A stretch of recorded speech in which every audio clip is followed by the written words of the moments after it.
In 2022, Australians are spending more online than they ever have in the past. Amazon Australia is no exception for this. Since launching in the AU in late 2017, it's already surpassed most of its competitors, pulling in around 44 million visitors a month, even closing in on eBay, who's currently at 65 million visitors. With more people shopping on Amazon AU right now than ever in the past, this means there's even more opportunity for people to sell on Amazon. So why Amazon Australia? Wouldn't it be better to just sell in the US where there's more customers? It's true that Australia's customer base is nowhere near the size of the US, with our population being a measly 26 million compared to the US's 330 million. Even the UK more than doubles us with a population of 68 million. So if this is the case, then why bother with Amazon AU? Why not just go to the bigger pond where there are more fish? Well, think of it this way.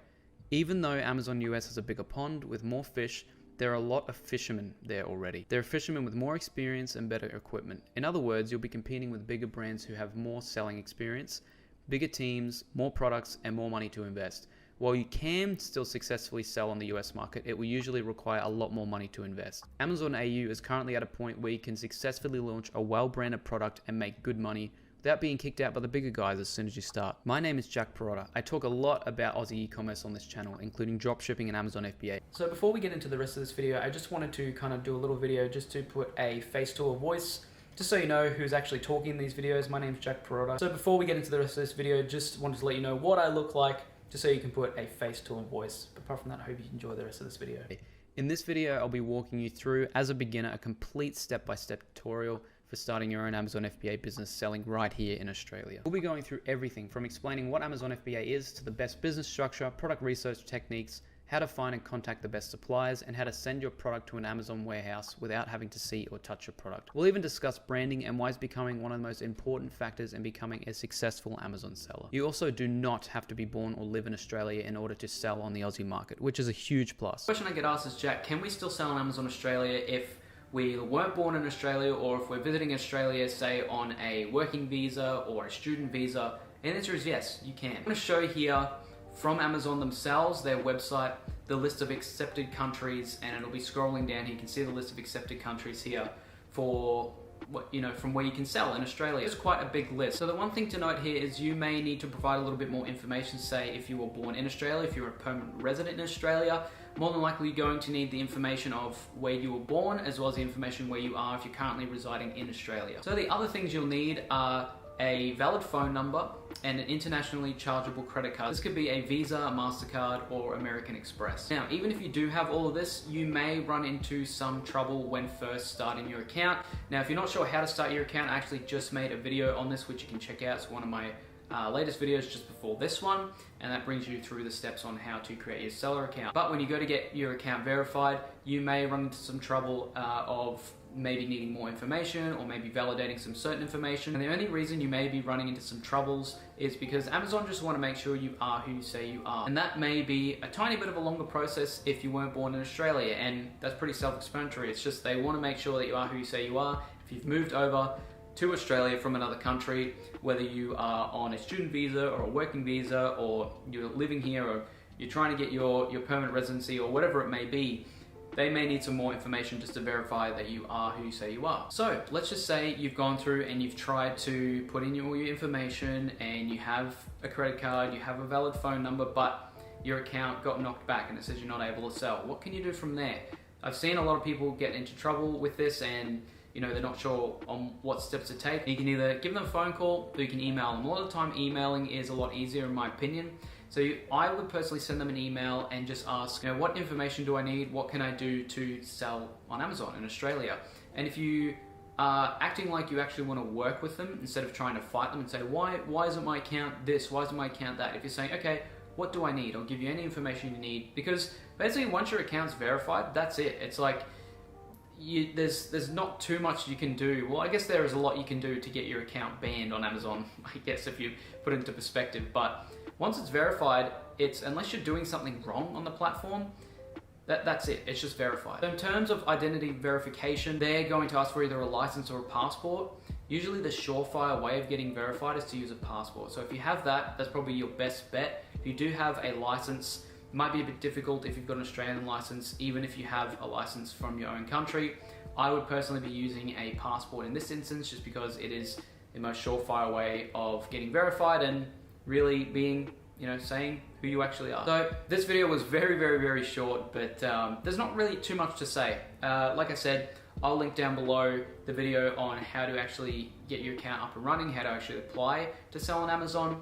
But apart from that, the rest of it is, okay, putting in as much information, being as clear as you can. That's the best advice I can give you for that, especially if you're someone who's born outside of Australia. But apart from that, that's pretty much it. If you do get knocked back from your account, email them back and just ask what you need, whether it could be bank statements, whether it could be, again, like a passport, another piece of identification, whether it could be the kind of card you're using to pay, because the reason you need an international credit card is because you need to pay to use the selling services. First things first, before we fully get into this, I just want to explain a little bit about what the selling plans are that are available on Amazon Australia. So today, the one that we're going to be signing up for is the Professional. This is because most of the time, what you learn about on, and probably why you're on this channel as well, is for Amazon FBA. Now, for Amazon FBA to use their facilities, to use what you're going to need when selling FBA, you're going to need a professional account either way. And one other type of account you can get is called individual, and that's only 99 cents per item sold. So the professional is $49.95 per month, and you can go for the individual as well, but there are quite some downsides to the individual. So individuals more so it says you sell fewer than 50 items per month. You're still deciding what to sell. You don't plan to advertise or use advanced selling tools. So you can't even advertise on the individual plan. Amazon, this individual plan for Amazon is usually if, okay, you've got no idea what you want to do, or, even if you want to follow along in this video, but do the individual plan, I would go into this site here, the pricing site, which I will link down below, and you can go and sign up for the individual. But just so you know, what I'm teaching you here in this video is going to be going by the professional. So if you don't want that, then go the individual and you can upgrade to the professional later on down the road. So first things first, what we're gonna do is just go to Google. Now, you won't have to use Google because I'll leave the link down for the website down below. If you weren't using it, you're just using Google, I just type in sell on Amazon Australia. If you're very new to this, type in sell on Amazon Australia, and it is this one here. The sell on Amazon Australia, build your e-commerce business, and it's just the sell.amazon.com.au. Make sure that it's the .au one. Some people get confused. Make sure it's .au if you want to sell in Australia. So once we're in that, you've just got the main bulk of the website here. Become an Amazon seller, sign up. It tells you all about it. It tells you what Amazon selling is all about. It tells you a little bit of info, not what it's all about, but it tells you the basics of it. So we're going to go ahead and hit sign up. Make sure I get my keyboard ready as well. Okay, so first thing you want to do, you're not going to have an account if you're a brand new seller. So you just want to go ahead and hit create your Amazon account. Okay, so you just put in your name and your email. So once you get your password, your email and your password in there, you go ahead and click next. Now we're at the next page. So it says, before starting, please ensure you have the following handy. And it says we may require additional information on or documents later.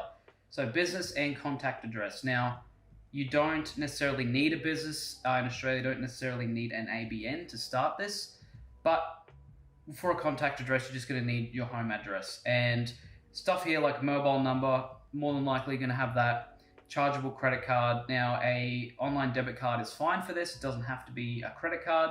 And then identity details. So what you want to make sure, and what I'm going to preface this is where a lot of people get stuck. When they ask for your identification, say if you have a driver's license or a passport, make sure at least one of them has your current address on it that you're going to place as your address. So just make sure, because what Amazon are looking for is you are who you say you are. Make sure that the names on your documents that you're sending to them, the name matches the information that you're putting into Amazon when you're signing up, and same as your address. So make sure the information is as accurate as you can get it, and make sure the information matches what you're putting into these forms that I'll show you in a second. So business location. So it says here, if you don't have a business, enter your country of residence. So again, you don't need a business to get started. That comes later on down the line. I'm not going to explain it in this video, but an ABN is not required to start a seller account. An incorrect selection may affect the status of your account. Cool. So I have videos on my channel. I've got a video on my channel already that explains if you're born outside of Australia, what you need to look at when setting up an account. I'm not going to do it in this video. This is for if you were born in Australia or if you're an Australian resident. If you're a permanent Aussie resident, we're just going to go by that in this video. So Australia, you want to click for business location, business type. Now, what you would most likely be doing is none. I'm an individual. If you're a publicly listed business, privately owned business, you can do that. But most of the time, if you're new to this and you're looking at this video, most of the time you're going to be an individual. And that goes under the same thing as an ABN, just an individual sole proprietor. So you want to put in your details now. And then once we've hit agreed and continue, it'll take us to the next page. And this is where majority of the time, the bulk of the information will be required to be entered. Okay, so personal information, country of citizenship. There we go, we've got Australia, country of birth. So this is where it would be a little bit different if you weren't born in Australia. Amazon may require some further identification. Depends if you're a permanent resident, if you're visiting, that comes into consideration as well. But if you were born in Australia, live in Australia, it's usually fairly simple. Don't have to scroll down too far right now in this scroll wheel, which is good.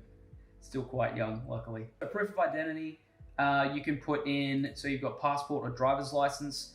Driver's license usually works if you want like a surefire way to get approved and they don't ask for additional information. A lot of the time it's a passport, but you can try a driver's license and we'll start off with that. Okay, so I've got my driver's license info in there. And then for your business address, again, just put your residential address, that's fine. Cool, so once you've got that done, you go ahead and usually when you sign in, you're gonna need to receive a PIN. So I just put it in an SMS text and just put in your number here, and then it'll send you an SMS text after this page to your phone. It'll send you a PIN, and then that'll allow you to go to the next stage. It says here as well, I understand that this information cannot be changed till address verification is completed. So you can only change it once your verification process is completed, which usually I'll talk about a little bit more at the end of this, but usually it takes, I would say, around 24 hours, sometimes 48 hours, depending on if they are sort of stuck on if the information is correct or not. So that's why it's important to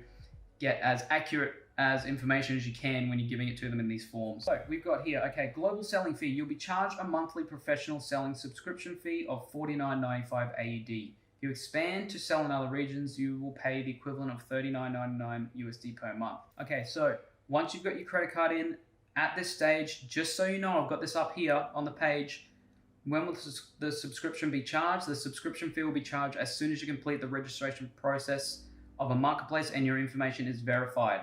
Just to note, so as soon as you do this verification, it's going to charge you the $49.95, just so you know. Okay, so this is the part where you enter your store name. Now, if you're a new seller, you're probably not going to know what your store name is, or you don't have a store name. You can easily just put in your initials. So you just do this one JP because you can change it later on, so don't stress too much about that.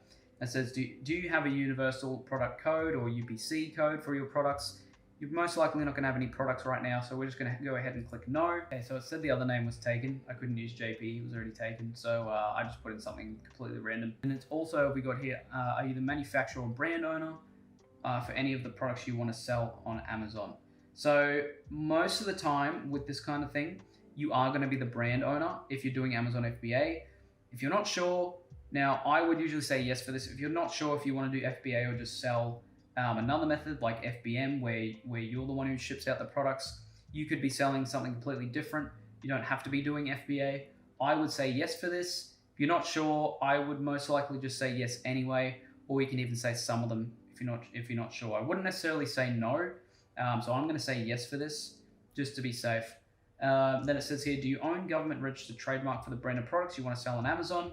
Most of the time that's going to be a no, because for a trademark, it usually takes about 7.5 months to get a trademark. You usually don't trademark until later on in the process of selling anyway, so we're going to say no for this. Okay, now this is the identity verification page.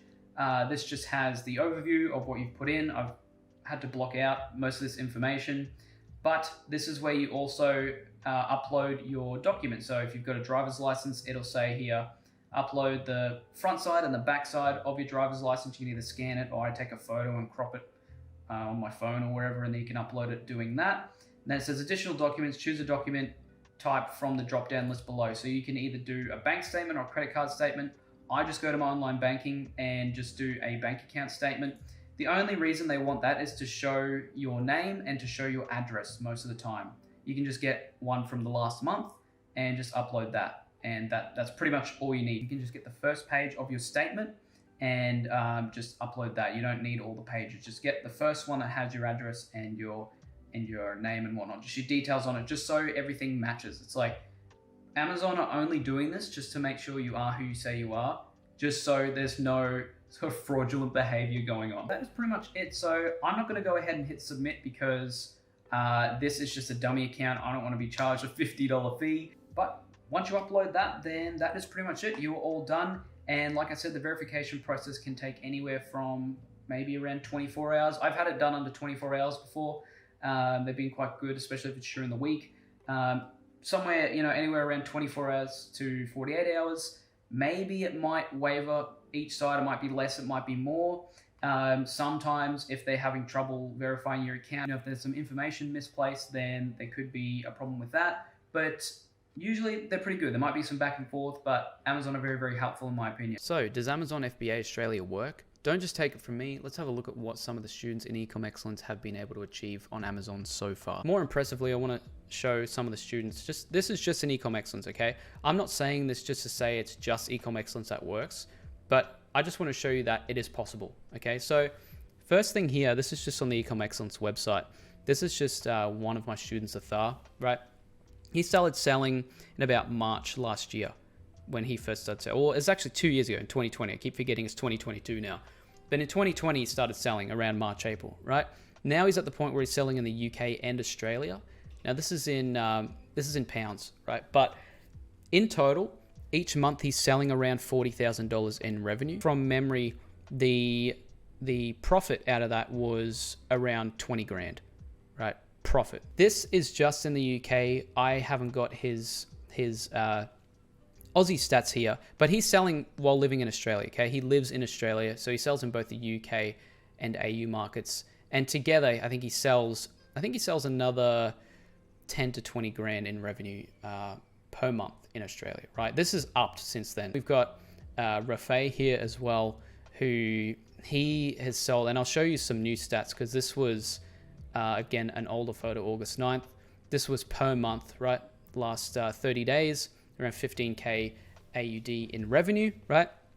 And he's growing his profit each. I can't tell you exactly how much profit he's got, but usually a usual amount of profit would be somewhere around 40% usually, right? And Rafay's sort of knowledge has grown, and he has got around 3 to 4 products now.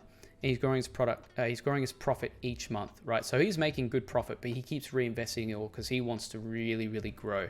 And his latest numbers, this is just in the Ecom Excellence Facebook group. This is his past year, right? So he's hit over 100K revenue, right, in this past year, and it's growing. You can see it's just growing exponentially, right? So it's great to see, right? And that just shows you that it's possible. These are some of my numbers here. They're obviously not as impressive, but this was posted earlier on this month. This is just some of the numbers that I've got, and this is just selling one product, right? I actually need to restock this product because it's actually ran out of stock, but that was in revenue, and my profit out of that, this is around $1,600 total balance, and that was after advertisement. That was after everything, right? And I even dropped the price of this product. If I kept it at what it was, that was probably would have been double the profit that I had, that I have in this. But this is just to show you that it actually works. I've got a lot more students in here that are doing numbers, not at the 100K mark, but there's still numbers that are in the thousands, right? These are just 2 instances of sellers doing over 100K revenue per year. This is one of my older students, Albas, as well, which he was one of my first students to hit the 10K club, right? This was back about 3 years ago, and he's got one of the old Ecom Excellence 10K club shirts. They've updated now, but these were one of the first guys to do it. So I think, and this is when Amazon was sort of in its earliest stages. These guys, this is when Amazon is now, more people are buying, more people using Amazon Australia. There's more possibilities, right? There's more people using it, more revenue to be made. But this is just to show you that it does work, right? So don't just take it from me. I'm not giving you references of Ecom Excellence just so it entices you to buy into Ecom Excellence. I don't expect any of you guys to enroll into the course that I offer, but it's just giving you some inspiration to show you that it does work, right? Whether you enroll in a course or not, I would suggest that you start learning because these numbers are possible, right? These aren't fake. These are actually, like, Athar has said himself in the interview that I did with him that Amazon selling has changed his life as a whole. He went from being unemployed due to COVID to now he's got a team of people helping him out. He was making enough through Amazon to quit his job. Right? And that's inspiring. To me, that's super inspiring. So if you are considering selling on Amazon, if you're contemplating, thinking whether it does work or not, and tell you 100% that it does, and it does have the ability to change your life in big ways, in my opinion. So how much do you need to start selling on Amazon here in Australia? It's usually recommended to have a minimum of about $1,000 for your first order. It may be possible to start with less, and there have been instances where people have started with $500 or less, but you'll have a much harder time selling and growing. A lot of people teaching FBA will tell you how much you need to get started, but they won't tell you why you need this amount. The reason it's suggested to start with around $1,000 is because you're going to need enough money to cover a decently sized order of units from your supplier, as well as shipping, import taxes, possibly advertisement for your product. Amazon is a very cash flow based business, which we'll get into more later. If you're looking to have a high selling product and compete with the other sellers, this means you're going to need enough money to give your product the chance to gain some momentum before you run out of stock. Now, while eBay is still on top in terms of visitors and revenue here in Australia, Amazon offers services which platforms like eBay and Shopify haven't even been able to compete with.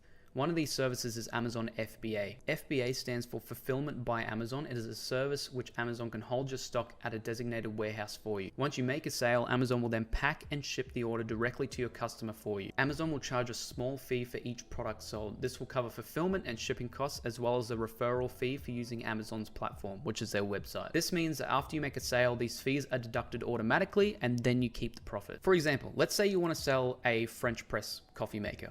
You buy the product with your logo on it from your supplier for $4 a unit. So that is the cost of them putting on the logo onto your product for you. After shipping to Amazon and Aussie import taxes, each unit comes to about $4.75 per unit. You price your coffee French press on Amazon at $29.97. Then you calculate that Amazon's cost of fulfillment per unit is $9.50 per unit. So that's how much it costs per unit for their referral fees and fulfillment, everything else. So in total, you got $29.97, which is the cost of your product. Take $4.75, which is the cost of each unit from your supplier. $9.50 you're taking off for per unit for the fulfillment fee, which equals to $15.72. So your net profit after everything is $15.72 per unit. Now, one quick little video I wanted to show you in addition to calculating our profit is actually finding out what the FBA fees might be. We're getting as close to the FBA fees that are going to be taken from your product as you can. Okay, so in order to do this, Amazon actually have a calculator called the FBA revenue calculator. I just typed in Amazon revenue calculator to Google and make sure it's the .com.au one. Now, it may ask you to sign in, or you can continue as guest. Continuing as a guest is fine. So what we're going to do right here is actually get a product that is similar to the one that we want to sell, because we need the weight and dimensions of the products so we can determine what our selling fees might be and the referral fee. So in order to do this, I just got a product that was very, very similar to ours, and you want the ASIN, okay? So it says enter in the ASIN or the keyword. We want the ASIN, and the ASIN is this one right here. It's the BO. It always starts with a BO or B0, and it's going to be in the link here. It's between these two slashes, right? So we want to copy this, okay? Control C, copy that, Control V. There we go, okay. Control V, there we go, and we go search. Okay, retrieving product information, it's got the package dimensions, the unit weight, okay? Then what we want to do from here is we want to type in what we know so far, just using the numbers. So we're going to be using Amazon Fulfillment, so we're not going to worry about this column here because we're doing Amazon Fulfillment. So what's our item price? So if we go back to our Word document here, we want to sell for $29.97, okay?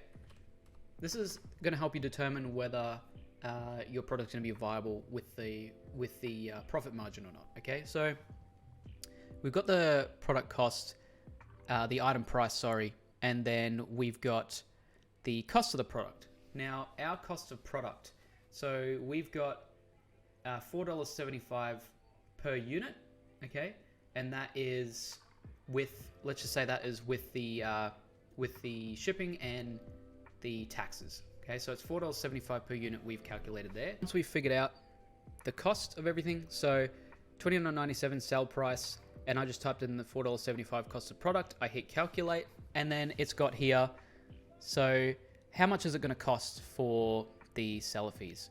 So we've got $2.10 for the seller fees, and then it's just calculating a monthly storage, right? 15 cents, okay, for monthly storage. That's just for one unit. So these are all the revenue costs, how much we pay to Amazon. So by the looks of it, we pay $4.75 to Amazon, right? So we're left with $22.97. That is, if you don't change the price, that's $22.97 net profit. So if you want to get more excited, you could say, okay, what if we sold 100 in a month? Okay, you're going to be paying $475 in fees, and you're left with $2,000. So our revenue is $2,997, and our profit is $2,297. Okay, so going by experience, the seller fees may actually be a little higher than this. I would say they're maybe closer to $3 or $4 in reality. But it's good to, you can try with different products as well. If you wanted to go somewhere here and you wanted to try a different product with different weights and whatnot, and just try out different things in the revenue calculator, you can do that.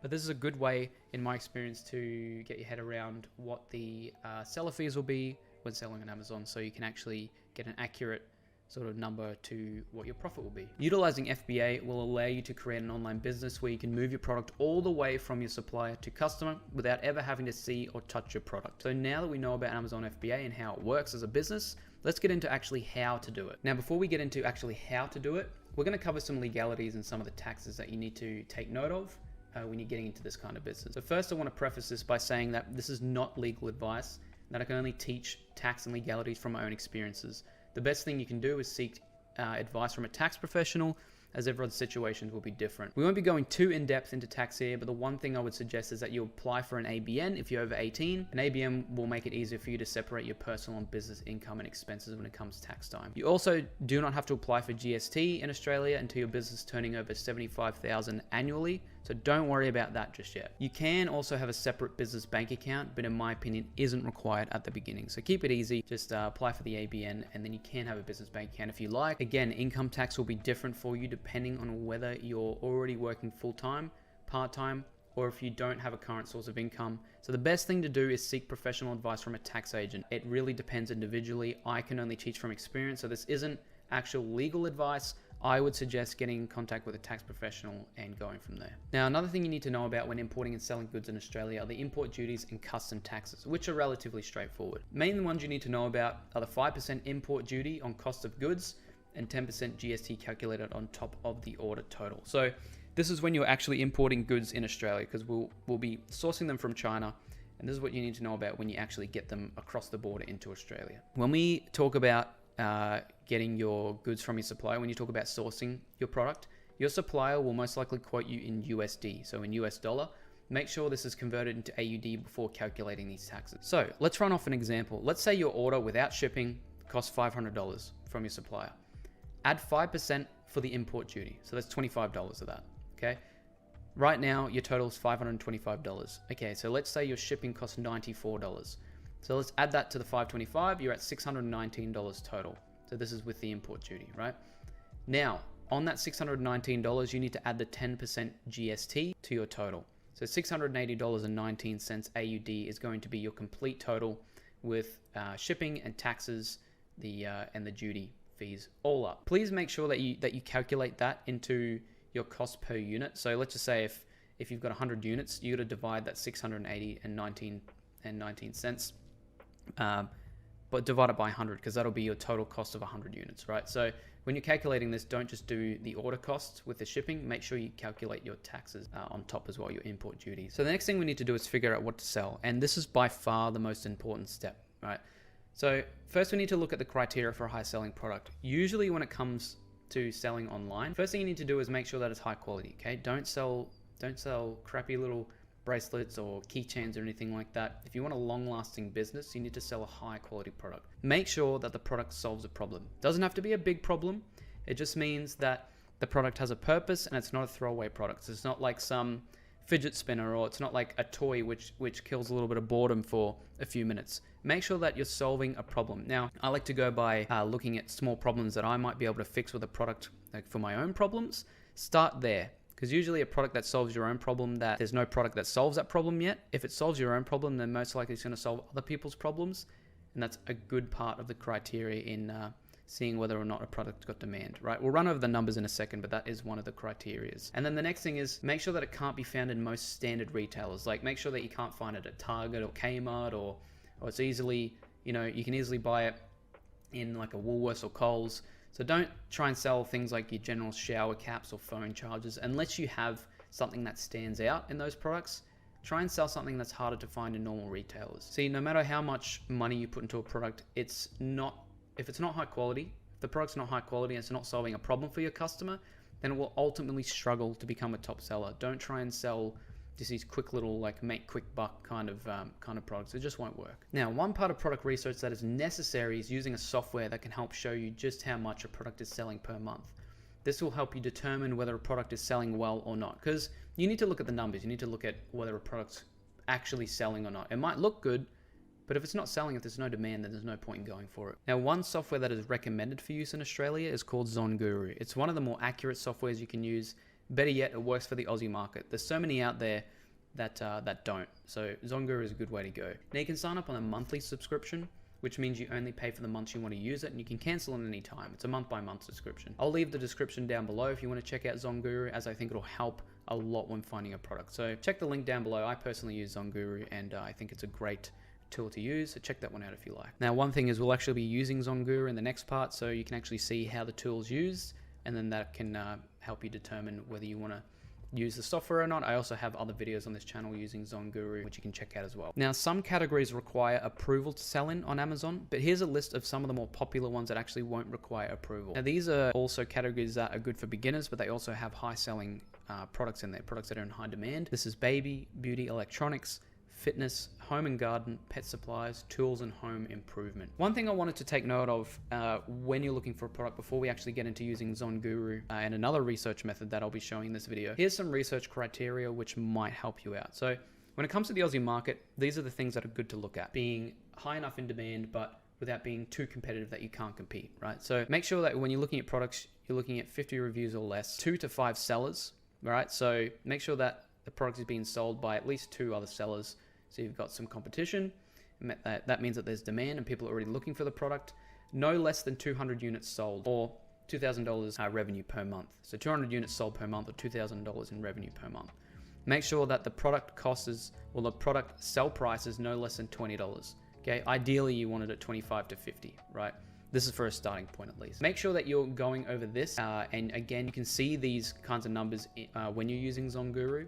It's very, very helpful for that. Let's get into product research, because it's one of the most important, if not the most important part of your selling journey, especially when getting started, because you need to find a good product, right? And as I said in the other part of this video, in the PowerPoint, you're gonna make sure that it's high quality, you're gonna make sure that it's solving a problem, right? And of course, you're gonna make sure that it's not so easy to find in normal retails, right?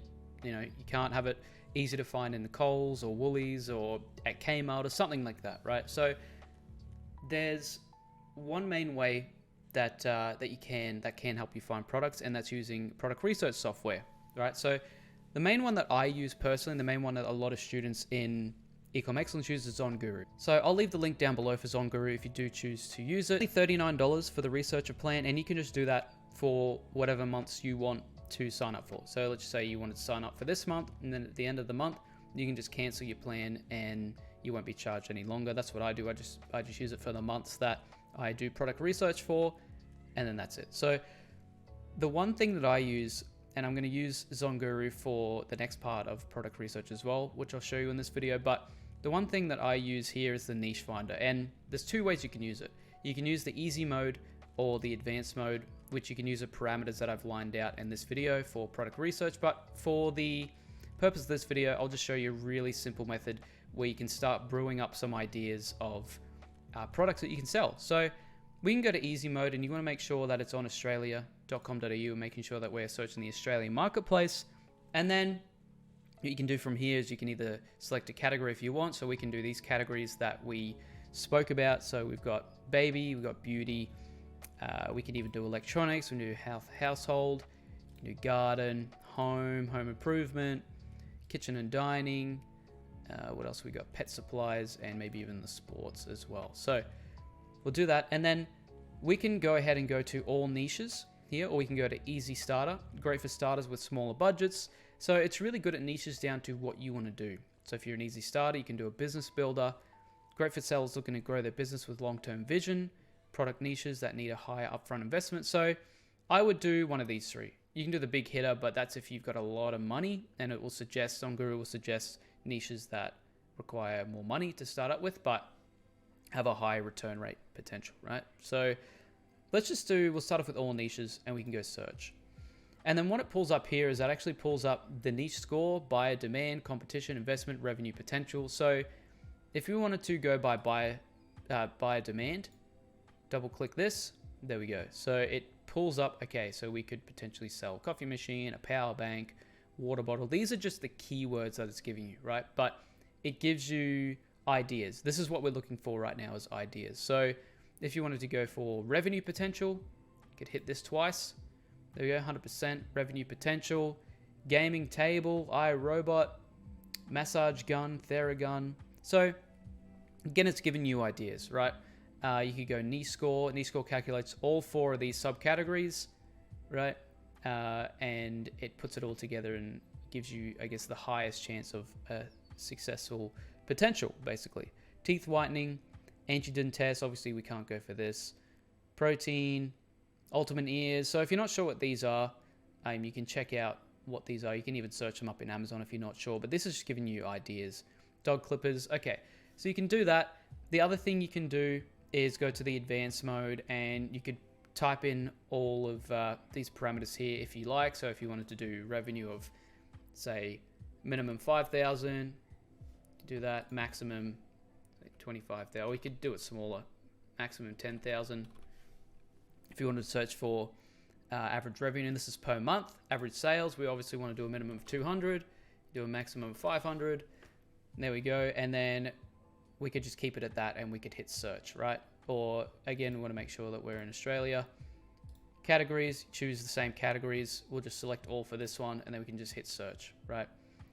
And then it'll give you niche keywords. And then again, this is just giving you ideas for the highest rated search terms, right? So start brewing ideas with this, and it gives you an idea of what people are searching for, right? So there's so much more that you can go sort of down the rabbit hole with this piece of software, but this is just the very basics to get you started on niches and give you ideas, right?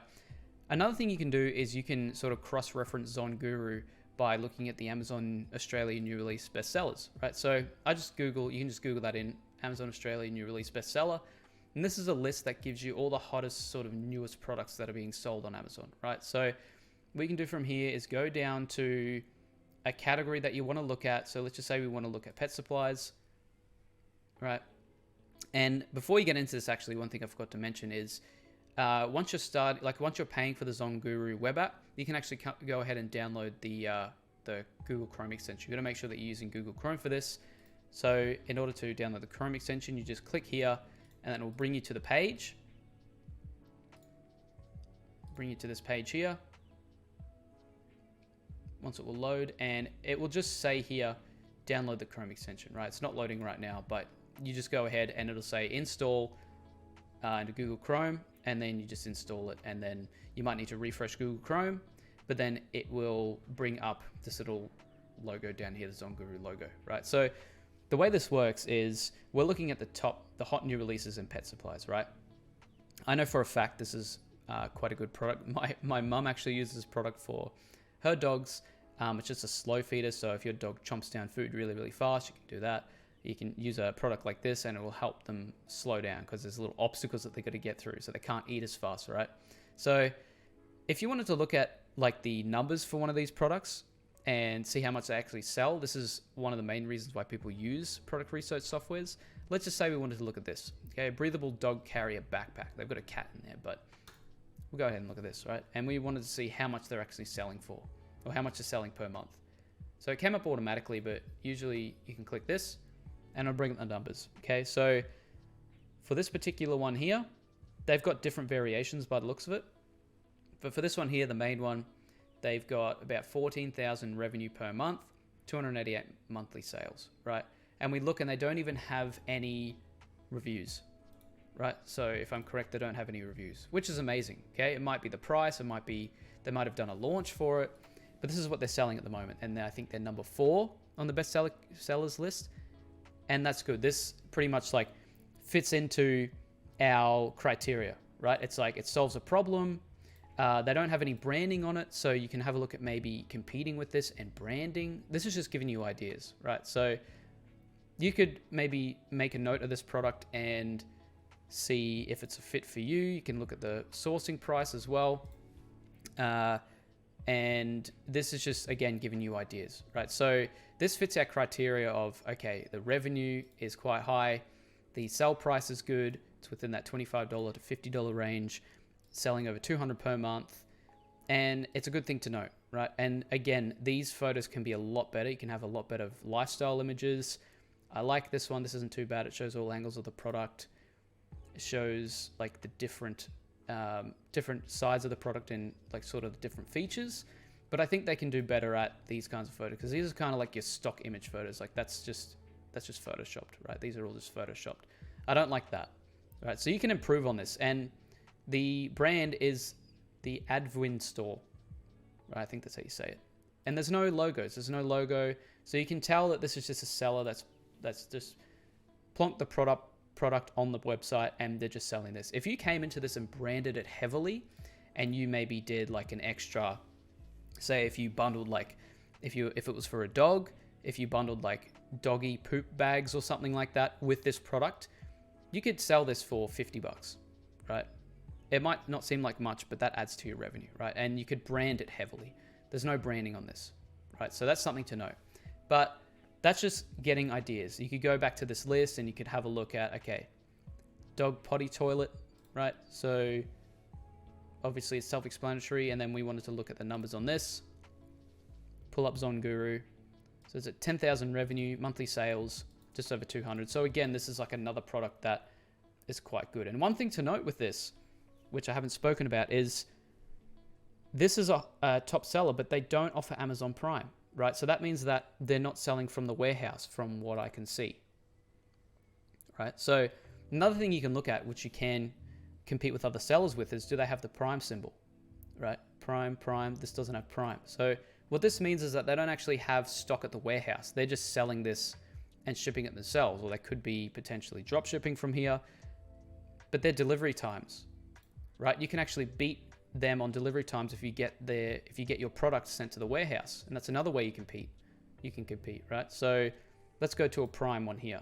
Look at the difference in delivery. Friday, 28th of January. And this is 2 days from when I'm filming this, right? I'm filming this on the 26th. So you look at this delivery, 3rd of the 8th of Feb. You can beat them on this. You can offer your customer 2-day delivery. And this will obviously allow you to beat them, and potentially on price, but more so in sales and, again, branding.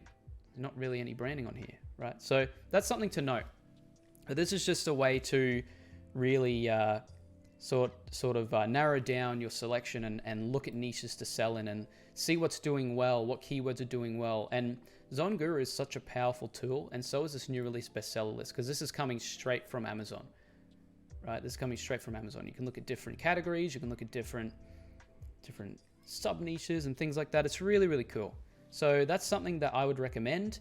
I would recommend to at least try ZonGuru. Again, the link for that is down below. So go ahead and try that out if you like. But that is just 2 ways to do product research. There's a lot more.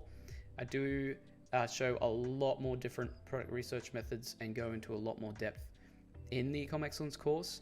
But again, you're more than welcome to ask questions. I don't expect people here to enroll into the course or anything like that. But these are just to get you started, right? This is just, you can go ahead and use these yourself. And again, the more you use this, the better you'll get at it. And I think it's a very powerful tool. And these are just a couple of ways that you can go about getting started with your product research. But again, just make sure to remember that those 3 dot points that I was talking about, okay? Make sure it's high quality, make sure it's solving a problem. Those 2 pet products that I looked at, they were solving a problem. And make sure it's, again, hard to find. Like, you can't really find these in these pet supplies. You can't really find these too often in like Kmart or Kohl's or something like that, right? You got to go to actual pet stores. And majority of the time, people would much rather buy these online and just have it delivered than go to a physical pet store, because pet stores are more few and far between. So that's something that you got to take note of. It's like, is it practical? Does it help? Is it going to be high quality? Where's the branding? Stuff like that. So that is something those are things that you have to consider when doing product research. Now, when it comes to product research, it's important to not get too impatient if you're not finding anything as quickly as you'd like. It personally took me about 3 to 4 weeks to find my very first product. It's not usually like that. That was just for me. I was a complete beginner. Some people find theirs in a few days. Some people find theirs in a few weeks.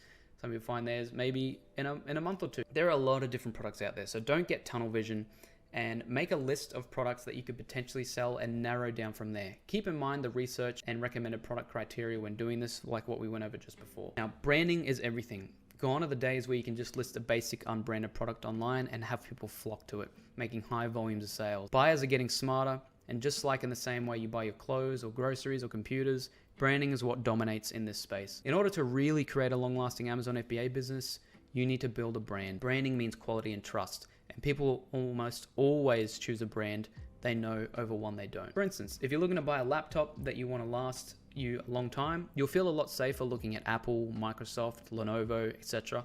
This is because you trust the brand to deliver on quality and things like warranty and customer care. You should be thinking of your product and brand on Amazon the same way. So how do we start a brand? First thing you can look at is choosing a brand name and getting a logo created for your brand that you can put on your product before sending it to Amazon. Now, one important part of the branding process is going to be creating a logo. And I'm going to show you 2 ways to do this. One's the free method and one's the paid method. Okay, so we, of course, are going to be aiming to sell our French press coffee maker. And without talking about the trademarking process, right, we're not going to cover in this video, like I said, but sending your logo over to your supplier so you can put it on your product is a very, very strong way to brand your product, especially in the beginning. And I think it is one of the most integral parts to branding a process as a whole, especially when beginning to sell on Amazon using FBA. So the free process, or the free method, is actually using an online picture editor called Canva. And I use this for a lot of things. I use this for doing my YouTube thumbnails. I use this for doing my own little logos and things like that. So I've actually got Canva here on the page. Now I'm going to show you a very easy example of this, and I just use one of the templates here, and I downloaded a PNG image of a coffee cup. So let's just say our brand name is going to be Coffee Hero. Okay, I always use this for my examples, and you could just say something here like, I'm not going to change anything to this apart from the little leaf image here, right, and the words. So you could say something like deliciously fresh, or you could say like, you just say that. I'm just going to keep it like that. Okay, delete this, and I'm going to go ahead and move in my coffee cup here. There we go. And you could say something like really simple as that, or if you wanted it to be bigger, you go ahead and do that, and we could just go ahead and move these, do it bigger. There we go. And if you wanted to, you could just make this white, background white, just so when you give it to your supplier, make this a little bit smaller, move that in the middle. There we go. So let's just say we like the look of that, right? Make sure these are in the middle. Let's say we like the look of that. Now you can actually just go ahead and download it. Then you can download the PNG with the transparent background. Go ahead and download that. You can give that to your supplier. So that could be one way. Let's put it this way. Your logo doesn't have to be anything like extravagant, right? Don't spend too much time on your logo, in my opinion. Do something that's simple, hits home, and something you can paste on your product, right? I just did this up in like 30 seconds to a minute, right? So you could do that. You can spend some time on it, maybe spend like 10, 15 minutes on it if you like, half an hour really if you want to. Otherwise, if you really don't know how to do it, if you're not tech savvy, then you can go ahead and do the paid version, and you can go to Fiverr, right? Fiverr I've used countless amount of times and it works fine for me. And let's just say we want to do a logo. We could just say brand logo, type it in, and these are going to search for freelancers who actually do these paid services for you. So you've got here, okay, minimalist, modern minimalist luxury logo. You could do that. You could do very, very simple logos. There's actually ones that these are like really, really expensive compared to, like, I'm looking at more like this, $22. Do a simple exclusive streetwear brand or something like this. Create a brand and unique logo design. We'll go with that, right? You just want to make sure when you're looking at this, they have high reviews. This guy's got 5 orders in queue, so people are using him. You can do the basic one. 2 high quality logo concepts. You can do the standard, which gives you the actual vector files.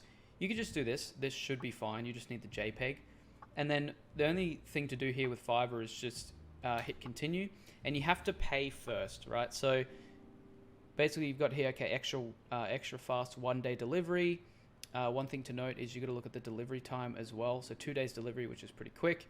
So we go ahead and hit continue, and then you go ahead and pay for it. And then after you pay for it, it will say submit requirements here, right? And then you just got to tell this freelancer what you want, right? So you just got to say, okay, if you wanted it similar to this, you say, okay, my brand name's Coffee Hero. I want a logo done of like a coffee cup on one of these little saucepan plates here with some steam coming out of it. You can give him some reference images if you want, and he can do something up for you, right? Otherwise, it should be fine to just do this. You just need something that you can give your supplier to put on your product, right? And obviously you want to make it something that you enjoy, because it's going to be a brand that you're growing. So you want to make it something that you like. Okay, but apart from that, they're the 2 options that I would give. And I would definitely look at getting a brand done up, getting a logo done up, sorry, that is something that you're looking to keep in the long term. But that is basically it. That's the one paid, the one free way to do a logo, and the one paid version to do a logo that I would recommend. One other important step to consider is trademarking your brand. Trademarking means you will legally own the rights to use your brand name and or logo. Registering a trademark is something to consider a little later in your selling journey and will cost money for you to register. We won't be covering it in this video, but it's something you need to consider after launching your product. Now, once you've found the product you want to sell, it's time to start searching and contacting suppliers so that you can buy your product and have it sent to an Amazon warehouse. One of the most popular sites used to source products is Alibaba. Not only is it safe, but provides for a product selection that is in the millions. So let's look at how we can find suppliers for a product and negotiate with them. It's actually a lot easier than you think. Next thing we want to look at is actually sourcing the product, okay, and talking to suppliers, which may seem daunting at first, and there are some sort of, I guess, learning curves that come along with it, but it's relatively simple, right? So I myself, and again, students in e-com excellence, and majority of people, especially starting to sell on Amazon, use Alibaba, right? It's a massive selection of products that are filled with Chinese suppliers, right? And it is cheaper to source, and there's like I said, again, a massive product selection. So let's say we actually decided to sell that French press coffee maker, right? It's one thing to note, you need an account to be able to contact suppliers, right? So once you've got an account, you can start searching for products, and we'll go ahead and type in French press coffee maker. Here we go. Go ahead and hit search, okay?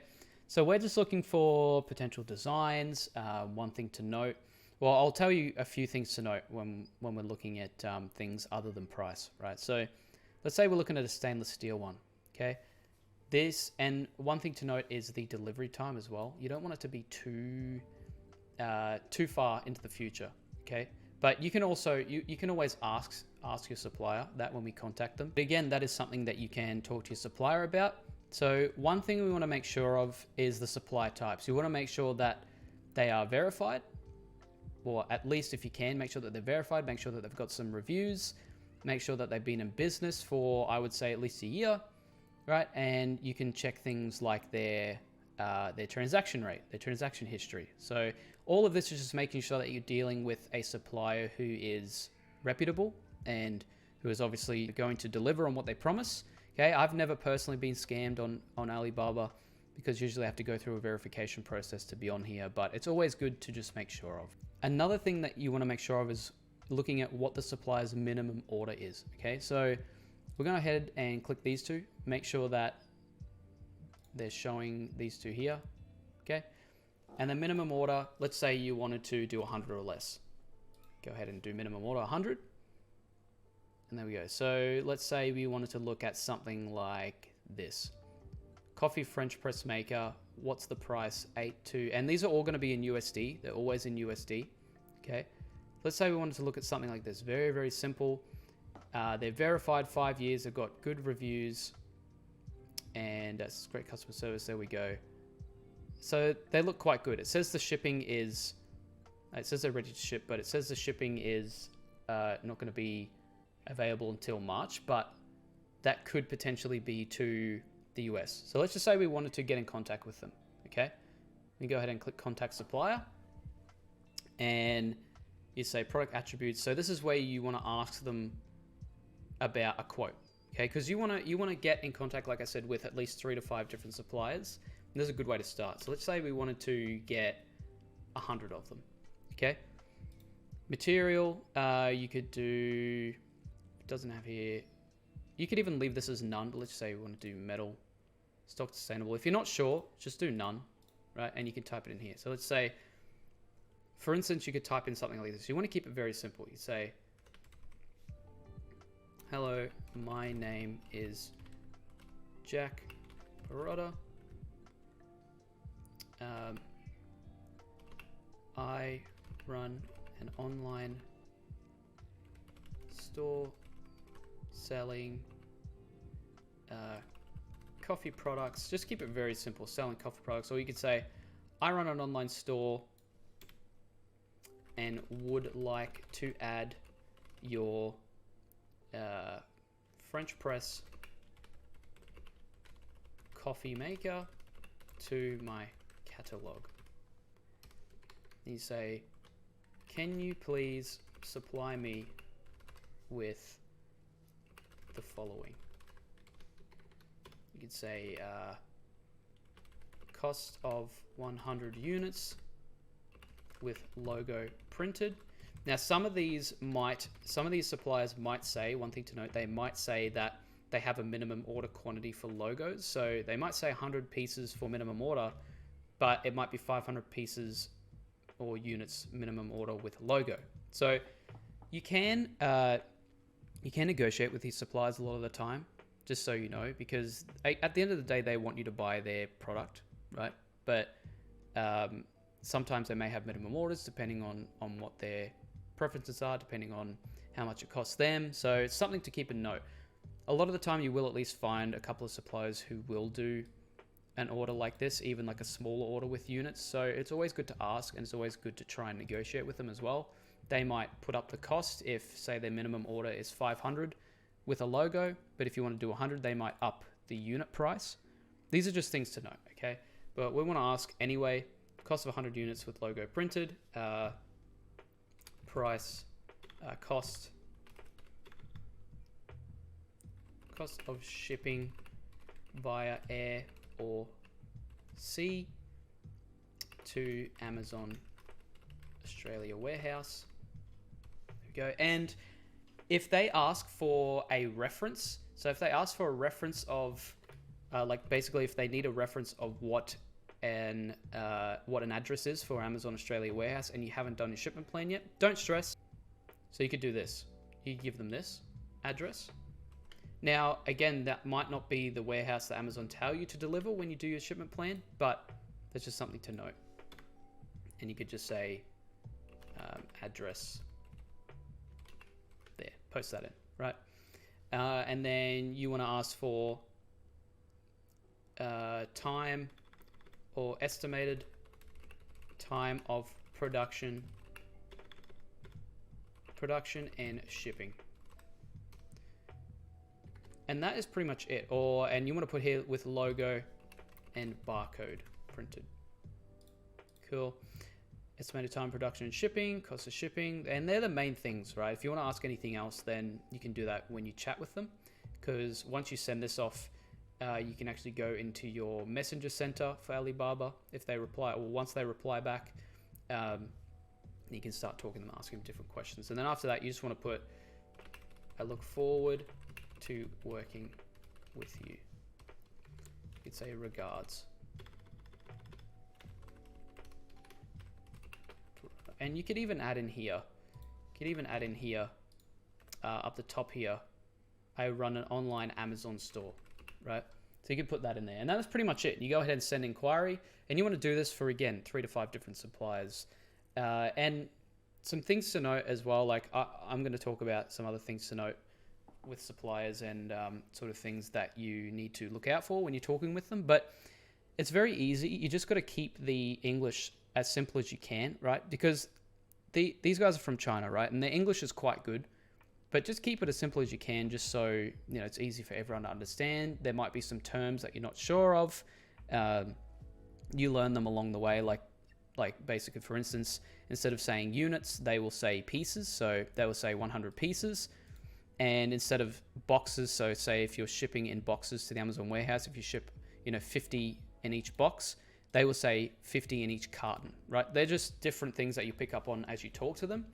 But again, make sure that you get the best prices from as many different suppliers as you can. Maybe compare two together as well. Like if these guys give you a quote for $1,000, one gives you a quote for $900.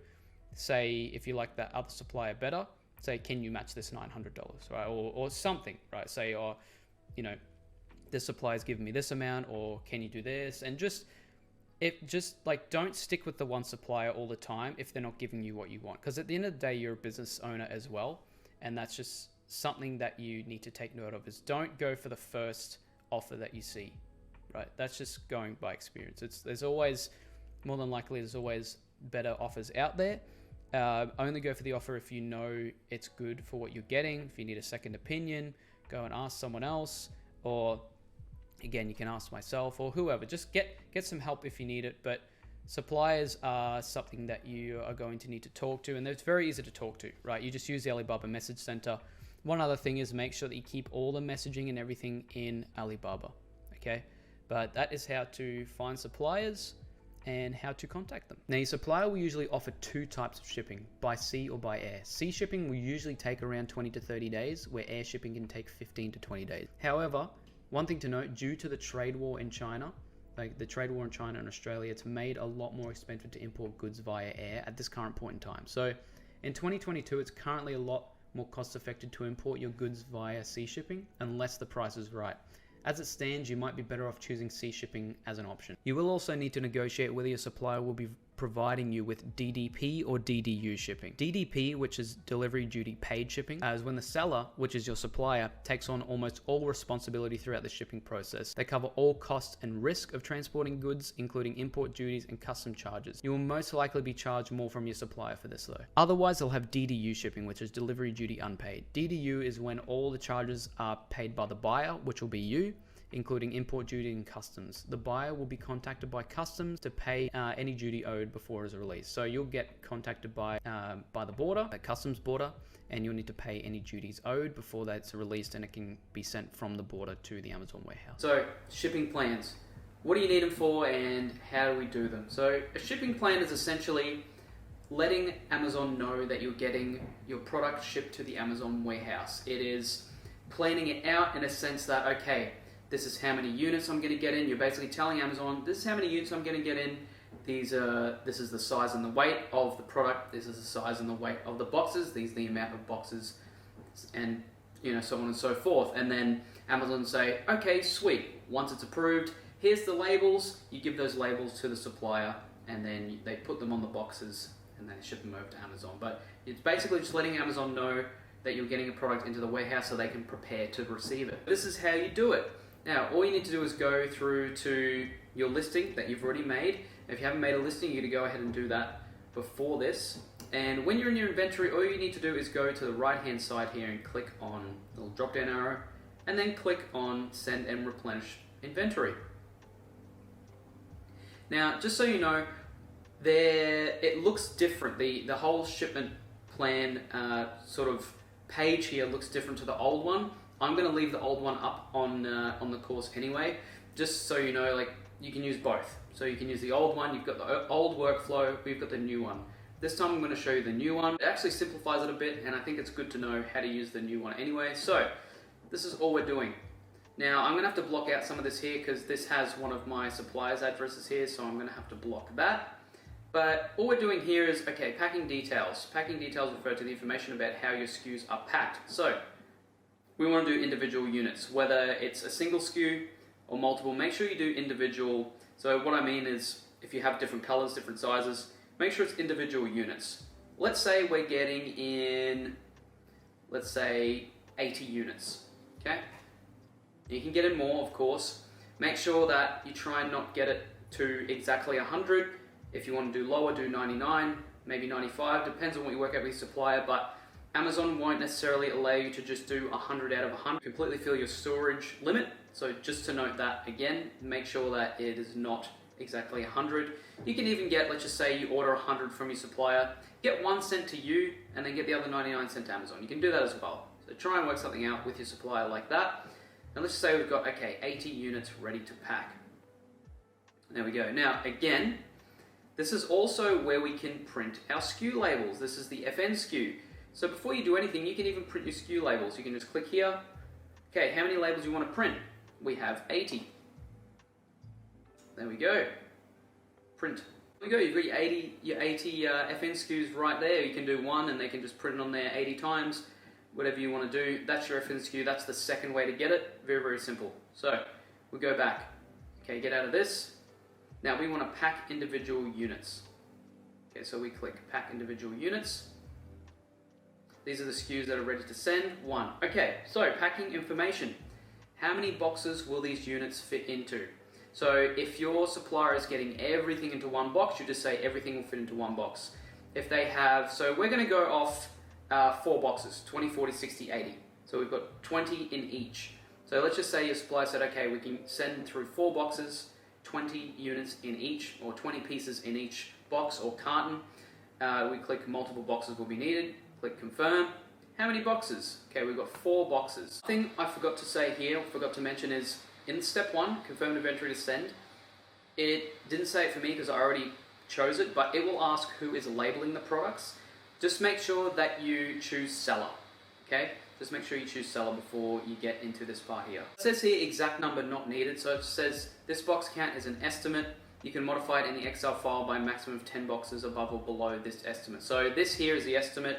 Just make sure that you confirm with your supplier how many boxes you'll need before you complete the Excel spreadsheet. But let's just say we know that it's 4, generate Excel file. And then we want to download it, because what we're doing here is we're uploading it back again. We're just verifying everything. So more than likely you will have Excel. There are other programs that you can use for this.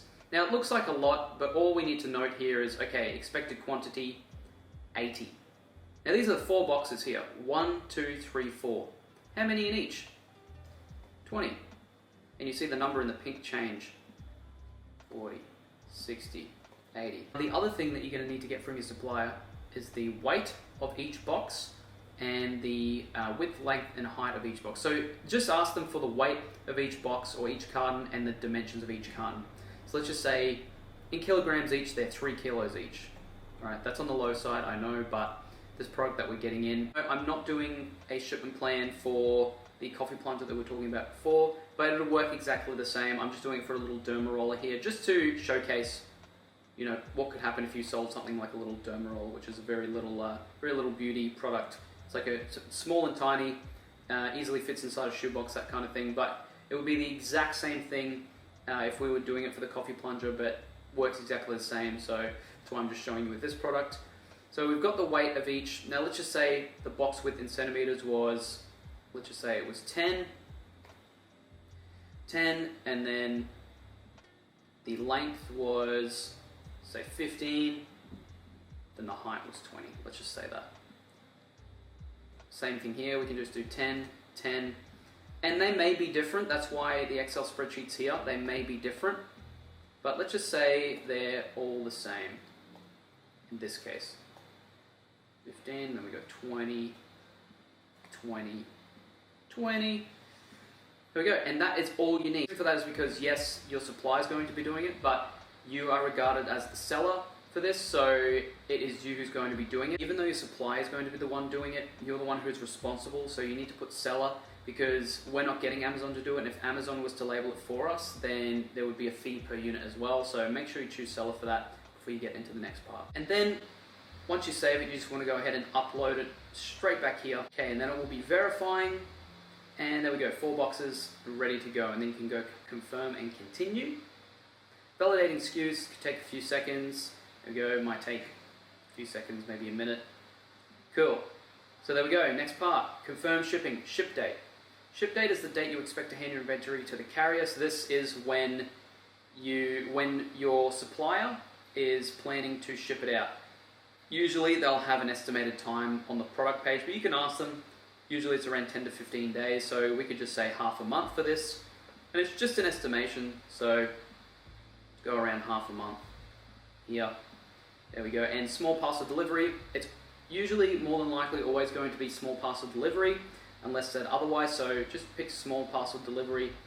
And then from here, this here is where you're shipping to. So when your supplier asks where it's shipping to, this is the exact address of the Amazon warehouse. So it may differ from what you've told them when you're getting your quote. Just make sure to give them this here, and it should be all good because it'll be on the shipping labels as well, which I'll show you in a second. So select shipping carrier. Now, if you don't know, you can say other as well, but if you do know, usually it could be toll. It could be either of these, like either of these three: toll, Fastway, Australia Post. If you really want to be safe, you can do Australia Post. Click that. Again, if you're not sure, you can ask your supplier, or you can sort something out with your supplier or your freight forwarder, whoever you're dealing with. And the same thing goes with this ship date as well. If you're using a freight forwarder, just do the ship date based on when you think the freight forwarder is going to start moving the product from China over, into Australia. That's the ship date there. So continue. Okay, ready to continue. Everything looks good here. And we're going to go accept charges. This should be 0 here, by the way. Accept charges and confirm shipping. That is it. Again, I'm going to have to block some of this out because this has one of my supplier's addresses on it. But it will have the shipment name, shipment ID, shipping from, shipping to, and then you just want to go ahead and click print. And that will give you the shipping labels. So they'll come up in a PDF, you can save them. Gives you the amount that you need. So in our case, it is 4. It's given us four labels. And then it gives you shipping to, shipping from, and that's it. You give these to suppliers and they slap them on the boxes or cartons, as your supplier might say, and that is it. The only thing you need to worry about, which I'll show you now, only other thing you may need to worry about, because we'll go back to our shipments, manage FBA shipments. And the only other thing you may need to worry about here, I've just gone to manage FBA shipments, is once it gets shipped from your supplier or once it's moved to your freight forwarder and they're handling it from there, you will most likely get a tracking ID, just a shipment ID tracking number. Make sure to provide with that. So it'll tell you that that provides missing tracking IDs, and you can also go and work shipment or view shipment, and then you can say once it's been shipped, you can click shipped, that it's been shipped on your actual shipment plan here. And you can put in those missing tracking IDs as well, just to help Amazon know, okay, that's, we can track it as well and we'll be ready to go and receive it once it comes in. So only other thing to note here is that once it is received by Amazon, you'll get an email saying, okay, we've got your shipment, we are starting to receive your items. They won't receive all at once most of the time. They will come in gradually. So say if you have 80 units, you might go into your account and see that if there's only 20 available and there's 60 on standby. Don't stress, and it can take up to a few days to even up to a week or so to fully receive it in. So don't stress if you see that, if you see stranded inventory or anything like that. Lastly, something you can do to check on your storage is there'll be a little drop down arrow here and it will be really flush down at the bottom of the screen here. Just click that and it'll expand it, and this will show you your restock limits. Now yours will most likely be the standard size storage, and once you do your shipment plan, it will fill out. So just say if you've done your shipment plan, say you've put in 95 units or 99 units or however many you've put in, and you need to delete your shipment plan, say something happened and you need to redo it again, just delete it and it'll get rid of the storage limit. It'll get rid of how much you've filled of that. Give it about 15 minutes or so, maybe even half an hour, and then you can redo it again. So basically what will happen is once you've reached your limit, you won't be able to do another shipment plan and tell Amazon that you're trying to get more stock in, even if it's just a test, because it will say here on your restock limits, like on my oversized storage limits here, it's got, okay, 96 out of 100 units. I won't be able to do more than 3, maybe 4 units above that, okay? It's just an extra bit of info just to see your restock limits after you do shipment plan. So some things to note with suppliers as well, just to help you out. Always contact more than one, okay? Don't just stick with one supplier. Make sure you contact a minimum of 3 to 5. There's usually different suppliers selling the same product, and make sure you get the best price you can. Make sure to negotiate with them. Make sure to clearly discuss the terms and conditions with them, including shipping costs and terms, like basically in terms of whether you're getting DDP shipping, DDU. Usually good to negotiate DDP shipping if you can. But just make sure everything's clear before you go and purchase your order. Also, only ever purchase and contact suppliers through Alibaba, because Alibaba have a safe pay system where if something does happen with your order or you're not delivered upon the agreed sort of terms and conditions, Alibaba can help you out. You can get a refund if it does apply to that order. And make sure you give your suppliers all the necessary files. So you'll be giving your suppliers your logo, your FN SKU, which is the Amazon barcode, which we'll be going through in a later video, and also the shipping videos, which is also in another later video. We'll be going through the FN SKU and the shipping labels and the shipping plan part of this video. Now, buying a barcode. All products sold on Amazon also require a barcode. In Australia, this type of barcode is called an EAN, or a European Article Number. These are barcodes used for products sold in Australia. There are two places that are recommended to buy your barcode from. One's Barcodes Mania and the other is Barcodes Australia. So for Barcodes Mania, it's around $10 each. Delivery time on your barcode is via email, around a few hours. Barcodes Australia is around $75 each. They'll deliver this through email in around 10 minutes. Barcodes Australia is meant to have barcodes that are less likely to be rejected, which are why they're so expensive. However, there's been no issues with Barcodes Mania so far, with students and myself in Ecom Excellence using them for the past 4 years with no issues. So now that you've negotiated with your supplier and have your order ready to purchase, you're going to need to create a listing for your product. We need to create a listing in order for it to show on Amazon's website so people can buy it. You'll also need it in order to create a shipping plan, which will be shown in the next step. Now we're going to go over creating a listing, and I'm going to show you how to get there from your homepage of your Seller Central account. I'm not going to show you a step-by-step on this, but I think the better thing to do is to show you an actual listing and sort of break it down a little bit for you, just so you get a better idea of what you should be looking at when creating a listing. And like I said before, the reason we're doing this is because we need to create it in order to list it on Amazon's website and in order to create a shipping plan, which will be later on in this video. So when you're at your homepage, you want to go to Inventory and Manage Inventory. And I'm going to have to block out some of these parts of the page here because this has some of my information from my seller account. So all you want to do here is from here, you go to add a product. Okay. And then from here, bring it to your catalog. And the one thing you want to click is you can search for a product, but in this instance, we want to click I'm adding a product not sold on Amazon, because you want to do it directly from scratch. Okay. So when we're looking for a category, you just want to get as close as you can to what you're looking to sell. Okay. So you can search for it here, or you can look for it manually. We could look for kitchen and dining, look for coffee, tea, espresso, because in this instance, we want to sell the French press coffee maker, right? So we've got coffee roasters. So potentially this coffee roasters. So we select that. Now what I'll show you is you can click more attributes here. And this is just basically all the different info that you're going to need to put in. You won't have to fill out all of these, but some of these you will. And I'll show you, for instance, what the product ID is, a product name, brand name, and whatnot. So what I'm going to show you here is a very, very similar product. Well, it's basically a French press anyway, but this is a filled out one. Okay, I've had this for quite a while. I always use this for demonstrations. And this just has all the info here, and I'll go through and explain just a little bit about each one, right? So the vital info here, and again, what you're going to need is, what you're going to need in order to actually list the product is the ones here that have the exclamation point. You need to make sure that these are filled out, that are outlined in red, so you can actually list the product. But these are the ones that I would recommend you to fill out. So first things first is a product ID. And this listing here has a UPC, but when we went ahead, if you haven't done it already, you will need to go ahead and buy an EAN. So an EAN is a European Article Number, and it's just the Aussie version of a UPC. In this case, this one's worked, but if you do go ahead and buy a barcode, I would suggest, if you haven't done it, to do so now, because you will need it in order to list the product. And then we don't need the actual barcode image. We just need the numbers from that barcode. And you put that in here. And what you would do is you would select EAN. You would come down to the drop-down menu and select EAN. And then what you would do from there is just put in your product numbers, your barcode numbers, and you would go down to the drop-down menu and select EAN instead of UPC. And then next, you want to put in your product name. So I put in something very, very simple for this product. I just had the brand name. This isn't an actual brand name. It's one that I made up. Coffee Hero, coffee maker, stainless steel French press, something very simple. And for this, I would probably get some inspiration from some of the top sellers in your category, some of the top selling products, and just really simplify it. Just say exactly what it is. Don't make it too long. Just make it exactly what the product is.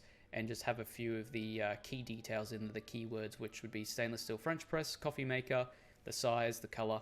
Very, very simple stuff. Now the brand name is going to be your brand name. Just put that in there. And if you have, sometimes it has here, I don't think it does so anymore. It used to have here a manufacturer name. It might be in the next part. But if it has a manufacturer name, just put in your brand name as well, okay? Because essentially you are the manufacturer as well of that product, where you need to act as a manufacturer in this case. So if you have variations, you can put in variations here. So if you have like different sizes, different colors, you can put in variations there as well. In this case, we don't. Now the offer, this is where you put in your price, okay?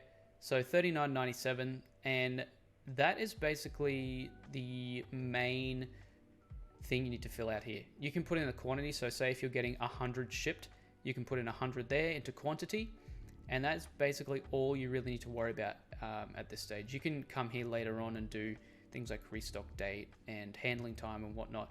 Usually handling times more so if you are shipping it yourself, because we're doing FBA, we don't have to worry about that. But this is pretty much all. It's just the quantity and the standard price. Can try sales price out, but standard price usually works good for now. So compliance, this doesn't really need to be touched. Sometimes if your product has a battery in it, you'll need to fill out a separate form. I won't go over it in this video, but it's just a hazard form, and you're just basically listing that, or you're stating to Amazon that, okay, you fill out this form. Does it have a battery? Yes. And you're just saying that it's safe to sell with a battery, or if it doesn't have a battery or requires batteries, that kind of thing. But if it doesn't, like this coffee French press, we don't have to worry about it. Now, images. One thing, the main thing to note with images is your main image needs to be basically a product with a white background. It needs to be the product with a white background, and the product needs to try and fill at least 80% of the square, right, of the image. Your product needs to be 80% of the image if possible, or as close to the 80% if possible. Now, we don't really have a brand name for this because this is just sort of like a placeholder listing that I've done just for references, but you should try and have, if you've got a logo on the product, say if I had my logo here somewhere, you should try and have your logo on the product.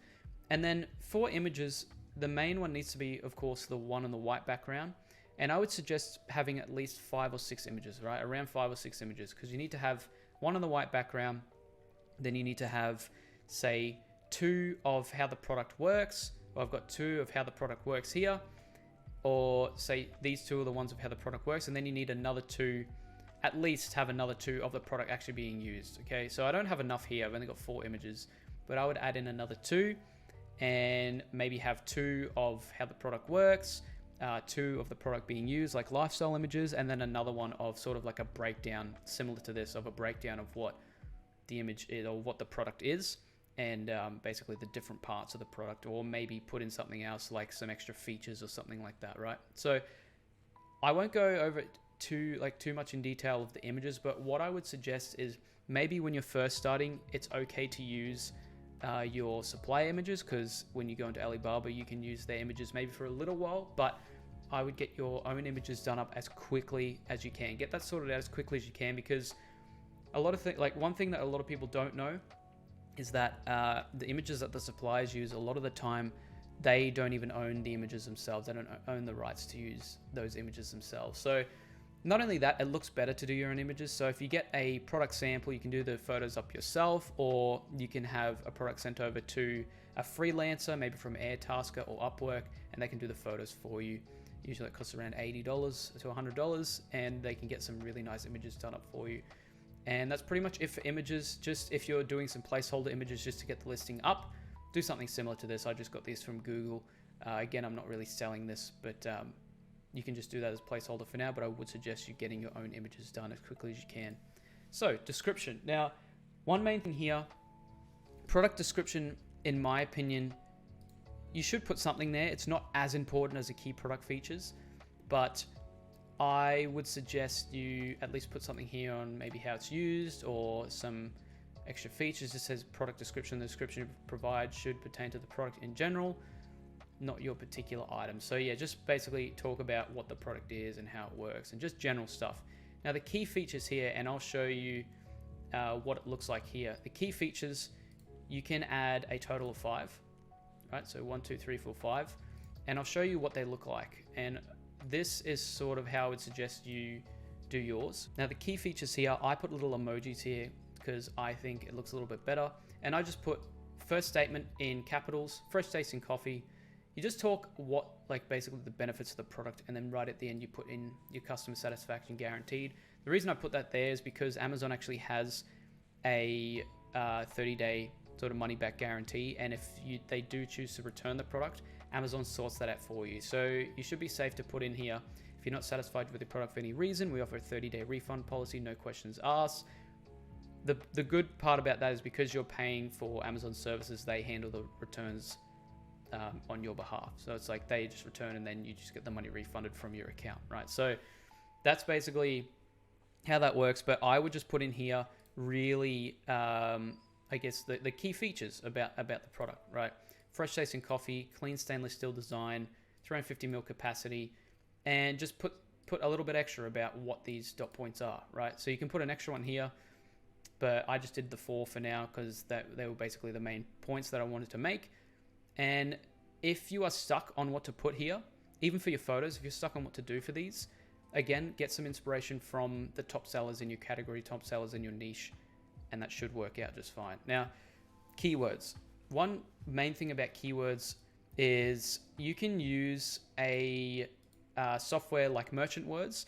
These are just like your back-end keywords, so your customers won't see these. This just helps you get, this just helps your product basically get shown in front of customers when they type in something into the Amazon search bar, right? So what you're aiming to do is have the biggest and I guess the main search keywords in these search terms. And one thing to note is that this has a maximum capacity, this little bar here, a maximum capacity of 250 bytes, which is like 250 letters, I think, in my opinion,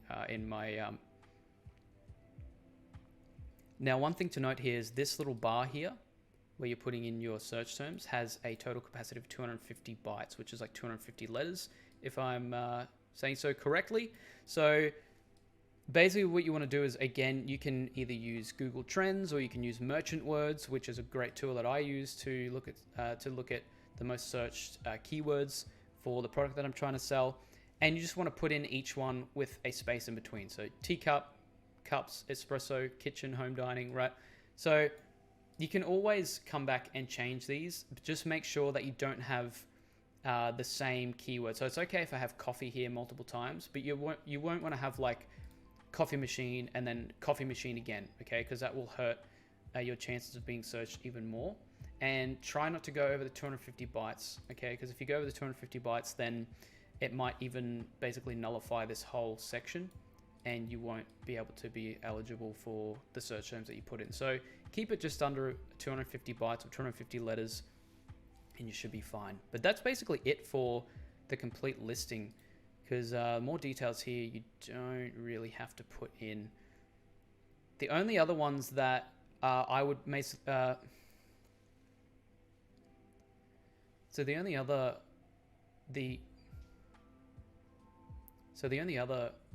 bits of details that I'd put in is possibly package dimensions and item display dimensions as well. They might ask for it later on. Amazon might ask for it later on. You can put in the weight as well. So when you come to more details here, the only other really finite details that Amazon might ask you to put in, or what I would suggest you put in now anyway, is potentially the weight, maybe the shipping weight, but stuff like item dimensions as well, and possibly the package dimensions down here. You can put that in centimeters if you like. Put that in centimeters and you can do that. And your supplier would give you these details. You can ask for them if you're really not sure, or you can get a reference from a similar product on Amazon as well. But that's basically it. That is how you would do at least the beginning part of your listing. And this is getting you prepared for when you list your product on the website and when you do shipping plan. So once your listing is ready and your stock has arrived at the Amazon warehouse, it's now time to launch your product. Launching a product means you'll give it a running start into the market in order to give it some momentum to start making some sales. There are quite a few launch strategies, but the main one I'm going to talk about here is Amazon PPC. So Amazon PPC, or pay per click, is an advertising tool on Amazon's platform that can utilize to show your product to even more people. Amazon PPC ads will only spend money if someone clicks on your ad. So the way PPC ads work is you set a daily budget. Let's say it's $10 a day. You then set a bid amount for your product. So let's say for our French press, we want to set it for $1.50 per click. Each time someone clicks our ad, we're spending $1.50. Our ad will stop displaying once we reach a $10 budget for the day. Now I'm going to show you how to basically launch a product and how to start advertising it using Amazon PPC. It's very, very simple to do. And I talk a lot about manual PPC campaigns where you actually choose your keyword yourself and whatnot. I talk about that a lot in the Ecom Excellence course. But again, Amazon or automatic Amazon PPC campaigns are a great way to get started. So let me show you guys how to start advertising your product. Now, in order to do this, you're gonna have to make sure obviously that your listing is up and you've got stock at the Amazon warehouse already, so you can start selling it. So you're gonna make sure everything's ready to start selling. So this is sort of like a later stage when you're launching your first product. So what you wanna do is go ahead and go to Advertising and Campaign Manager. That'll bring you to the campaigns or the Amazon advertising page. And again, sorry, I'm gonna have to sort of block some of this out, but let's just say we wanted to go ahead and create a new campaign, right? So go ahead and create campaign, and that'll bring you to the campaign page. And we want to go ahead and click sponsored products because these don't apply to us. This is if you've got brand registered on Amazon. Go ahead and click sponsored product, go continue. And then let's just say campaign name. So let's say we're obviously looking to advertise our French press, okay? French press, you could just say auto. Start date, so it'll be today, no end date, daily budget, safe one to start off with is about $10. Then this is where we've got automatic targeting. So Amazon will target keywords and products that are similar to the product in your ad, okay? We're only going to worry about this in this video, right? Because being a complete beginner, you still got to learn how PPC works, and the best way to do that, in my opinion, is using automatic targeting. For this campaign bidding strategy, I do up and down. So basically what happens is Amazon raise your bids by a maximum of 100% in real time when your ad may be more likely to convert to a sale, and lower your bids when it's less likely to convert. So this is just sort of optimizing your ads. If say Amazon thinks, okay, this has got a higher chance to succeed on this bid, they'll raise it, right? If not, they'll lower it, okay? So again, do the ad group name. We'll do French press. We can just do French press 1 or something. You can do French press auto, whatever you want to do. Now I'm gonna have to block some of this, but we want to go ahead and click our coffee maker. We want to add that because these are the ones that we want to advertise. We want to advertise this product here, okay? Once that's done, go and scroll down. Then we'll go to automatic targeting. So set your default bid. So it'll give a suggested bid. You can either go for the suggested bid or you can go for something a little bit higher. So you might do maybe 2% above this. So you could do $1.21, or you could just say if you wanted to go a little bit higher, do $1.50. I would at least go for the suggested bid as a minimum. I usually like to go a little bit higher. So maybe we'll stick to $1.50. And that's what's going to happen. That's the bid when someone clicks. You're going to spend $1.50 out of your $10 budget. Once your $10 is reached, then it'll stop for the day. Okay. So the next thing you want to look for here is what you can do is do any negative exact keywords or negative phrases. So let's just say if you didn't want your product to show when someone typed in something. So if you didn't want your product to show when someone typed in coffee machine, because you're obviously not looking to sell a coffee machine, you could do that, right? So that means that Amazon won't bother showing that product in front of people once, if they type in coffee machine, okay? Maybe you didn't want it to show when someone typed in tea, right? Or tea kettle, okay? You could do that. So you can add those keywords in, right? And that'll add in negative exact. So that just means that it's not going to spend any money or give the chance to spend money when people type in this. And that's pretty much it. Like I wouldn't worry about this here, the negative product targeting. Okay, you can actually type in, you can actually put in products so your product won't show when certain products are searched for. I really don't worry about that, especially in the beginning. And that's pretty much it. Once you do that, you want to go ahead and hit launch campaign. It might take up to like half an hour to an hour to launch and to show, but then it'll start spending money. And that is the simple basics of how to launch. things to play around with where when it comes to PPC is maybe the bid, which you can change when you go back into the advertising platform, the one we saw at the start of this video. And really the main things that I want to note with automatic PPC, especially when launching, is don't always aim to make money straight out of the gate with PPC. The main thing with PPC is getting your product in front of people. Yes, you can make money doing automatic PPC campaigns, but the main thing is I especially tell this to my students, is you're gathering data, right? You're gathering data with automatic targeting, gathering data because Amazon are choosing the keywords for you, and then you can actually pull out a spreadsheet, an Microsoft Excel spreadsheet of the keywords that worked the best. Like you could run this campaign for say a week, spend $70, and then you can see if you've got any sales or if you've got any clicks. More than likely you'll get clicks at least out of the ones that Amazon have chosen, and then you can start getting into manual campaigns and whatnot. But that is all I really need to talk about launching an ad for Amazon, and you can actually see how that's performing again in the dashboard that we looked at the start. But that's really the basics of what you need to know about automatic campaigns when running PPC. The reviews are essentially the lifeblood of your product, and that will be another important aspect of building a successful product and brand. They are the social proof that a customer needs before buying your product. Think of it in this way. No one wants to be the first person to try a product. People want to know that the product works before they even spend their money. The main way to get reviews is to reach out to your customers after they've purchased your product. But how can you do this if you've just launched and you don't have any buyers yet? This is where incentivized reviews come in. An incentivized review is when you pay someone to buy your product and leave a 5-star review.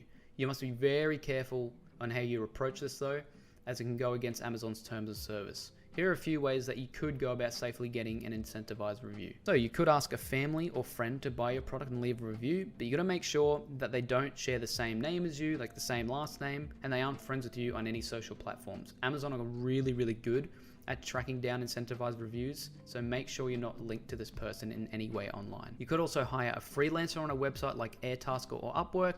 This method may take a little longer to set up, but it's usually a lot safer. You can also run PPC ads with no reviews on your product and follow up with customers if you do make a sale. Sometimes your product will sell with no reviews. If your product is high quality, solves a problem, and is at a great price, then you may attract buyers before getting your first review. Now here's just a few tips which will help you become a more successful seller as a beginner. Make sure you stand out from the crowd. You want to offer a product that is known to sell well, but with a slight tweak. This could be color, the shape of the product, any accessories you add with your product, even strong branding. You need something that will make your product seem more valuable than the rest. Amazon is also a cash flow business. Don't expect to hit it big from your first order. Even if you sell out of all your inventory in the first month and turn a profit, you're still going to need to reinvest that money into your next order. It will take a while before you're making enough to start keeping some of that profit for yourself. It also takes time. Amazon FBA is far from a get-rich-quick scheme. You need to remember that when you decide to start selling on Amazon, you are now a business owner. You're going to need to realize that if you want to build a successful online business, that it won't happen overnight. The sellers who become successful are the ones who keep working at it. So last thing before I end this video, if you were interested in Ecom Excellence, you can go ahead and go to ecomexcellence.com.au. I'll leave the link down below and you can check this out. This is just a full Amazon course geared towards Amazon FBA Australia, right? So it's got all the info you need, right? It tells you all about what Ecom Excellence is about.